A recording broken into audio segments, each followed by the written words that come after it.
Greetings all, welcome back to my channel. My name is JD from Studio 2105 and you're watching a brand new episode of Weekly Update Wednesdays.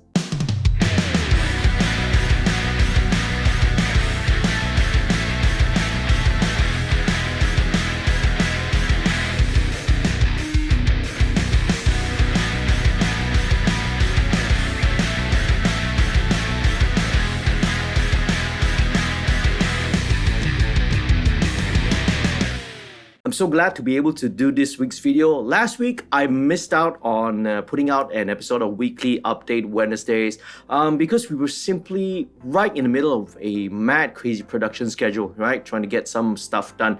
Some upcoming projects that I'll talk about, in another video another time. So first of all, if you're new to this channel, I want to wish you a warm welcome. I want to say a big thank you and a shout out to all the patrons who help to support the channel financially.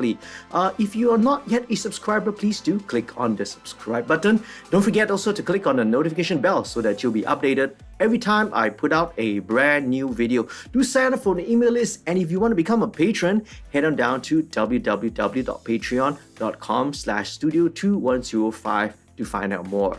For many people who are probably just starting out in home recording, setting up your own home studio, you probably start with an audio interface that's probably got one or two inputs. But, as your career grows, as, your experience grows as well, sometimes your needs grow as well. And you find that, you sort of outgrow your system. What started out as, maybe just needing one or two inputs, you find that, you start to need 3, 4, maybe even more. This week's featured question comes from a viewer out there who wants to know what are the best options, right? What's the cheapest and the most affordable option? What's the best way to expand the number of inputs without having to buy a new audio interface? So without further ado, let's dive into it. I have a Scarlett 4i4 3rd generation, but I found out that I need 4 mic inputs. The Scarlett 4i4 only has 2. Is there a way that I can add 2 more? Before I answer this question, maybe I would like to direct you to this video which I did on this channel quite a long time ago. It's on the topic of what audio interface that you should buy. In that video, I sort of lay out a few questions and a few considerations that, hopefully you would find useful. So I do recommend that you do go and check out that video first, okay?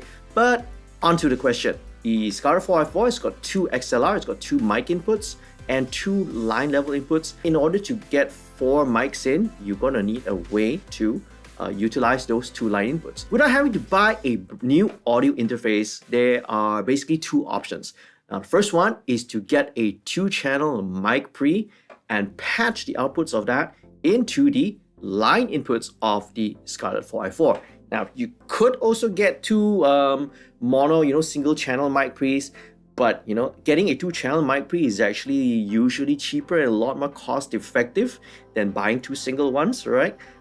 So that's what I would recommend. A great budget mic pre would be the Behringer MIC2200, which is the Ultra Gain Pro. But if you can afford it and you have the budget, something like the Focusrite ISA2 is really great bang for the buck. Really, really great sound, super clean preamps, really great performance and a lot of features. Now, I actually own both of these. I have the Focusrite ISA2 and I also have the Behringer Ultra Gain Pro. When I first started out doing this out of my little home studio, that was one of the first mic pre's that I got. In fact, right, they really gave such great value that I got 3 units of those.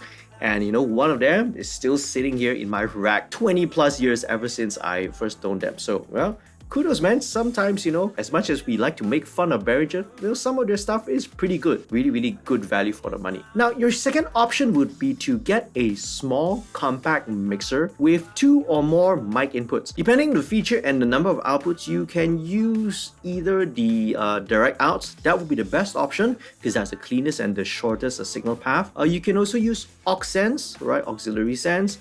Some mixers with maybe more channel counts, group channels, you can use the group outputs. And lastly, right, of course, you can always use the main outs, right, to feed into the line inputs of your audio interface. Using a mixer in this manner will be kind of slightly noisier than the first method. Even if you end up, relocating this mixer to other duties, right, I still think, right, a small mixer is always a useful tool to have in any studio, right? Check out this video for more. With both these methods, it is extremely important that you pay attention to the signal path and the gain structure in order to avoid unwanted distortion and noise. As a general guide, you will want to set the gain of the line inputs to minimum and only make adjustments to the gain on the mic pre or the mixer itself. Now, if you're a guitar player, you're gonna be very familiar, right, with the noise levels that you get when you put a distortion pedal in front of an amp, right? Or if you like stack several overdrive pedals. Except that in the case of a guitar amp, it's an intentional act to achieve that certain sound. So be mindful of that whenever you stack, whenever you chain several devices in a row. Be careful with your gain structure in case that you don't increase the level of noise. Now, if you are a Mac user, right, you could also use a second audio interface. Right? Although, again, this means either you have to buy one or if you have an extra one lying around. One great thing about the Mac OS, of course, you can use this second interface as an aggregate device. Now, for me, it's a little clumsy, and can have its potential problems. But I'm not a Mac user, so before I criticize or complain about it, perhaps someone can chime into the comments, right, if you have experience using multiple devices that way. So there you go. This is a short and simple explanation on how you can maximize the usage of your audio interface, right?